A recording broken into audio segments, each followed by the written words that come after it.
সহজ এবং আনকমন একটি নাস্তার রেসিপি আজকে তৈরি করে দেখাবো। এটা খেতে অনেক বেশি সুস্বাদু এবং ঝটপট বানানো যায়। আশা করি ভিডিওটি ভালো লাগবে। ভিডিওর শুরুতে একটি লাইক দিয়ে দেখা শুরু করবেন।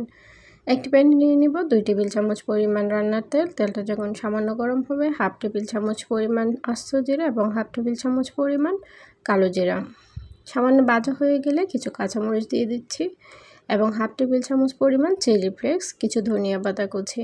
জালটা আপনাদের প্রয়োজন অনুযায়ী দিয়ে দিব। স্বাদ মতো লবণ দিয়ে দিচ্ছি 1 কাপ এবং 1/4 কাপ পরিমাণ পানি।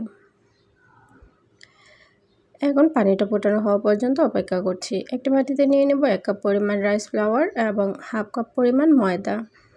এখন সবগুলো উপকরণ ভালো করে মিশিয়ে নিচ্ছি। এখন পানিটা যখন ফুটে উঠবে এই পর্যায়ে ময়দার মিশ্রণটা দিয়ে দিব।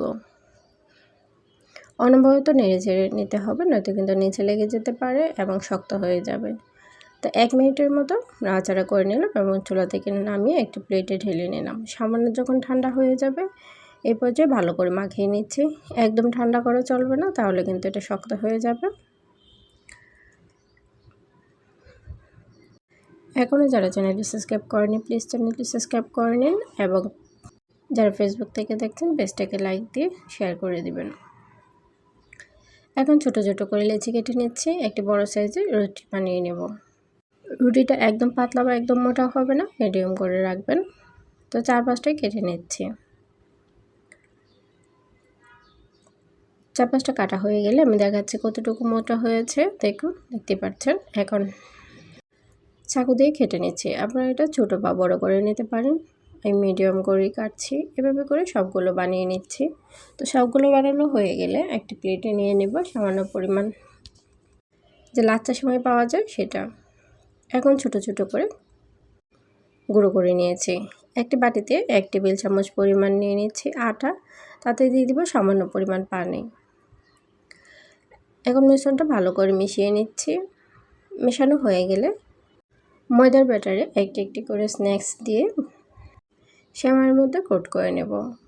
এভাবে করে সবগুলো কোট করে নিচ্ছি। এই কাজটা অনেক বেশি সহজ আর আপনারা পারবেন আশা করি। যদি ভিডিওটি ভালো লেগে থাকে একটি লাইক দিয়ে শেয়ার করে দেবেন। আর এই নাস্তাটি খেতে অনেক বেশি সুস্বাদু। ট্রাস্ট মি, আপনারা একবার হলেও এটা ট্রাই করবেন।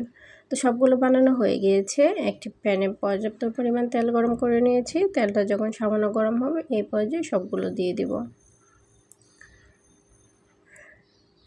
2 মিনিট ভাজার পর নিচেরটা যখন হয়ে যাবে উপরের পাশটা উল্টিয়ে নিচ্ছি।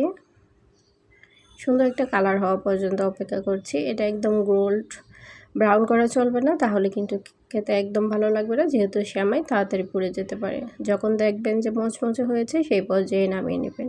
চুলার জালটা একদম মিডিয়াম রাখবেন। এটা কিন্তু অনেক বেশি ক্রিস্পি হয়েছে, দেখতে অনেকটা বোঝা যাচ্ছে না, কিন্তু আপনার যখন বানাবেন তখন বুঝতে পারবেন যে কতটুকু ক্রিস্পি হয়েছে।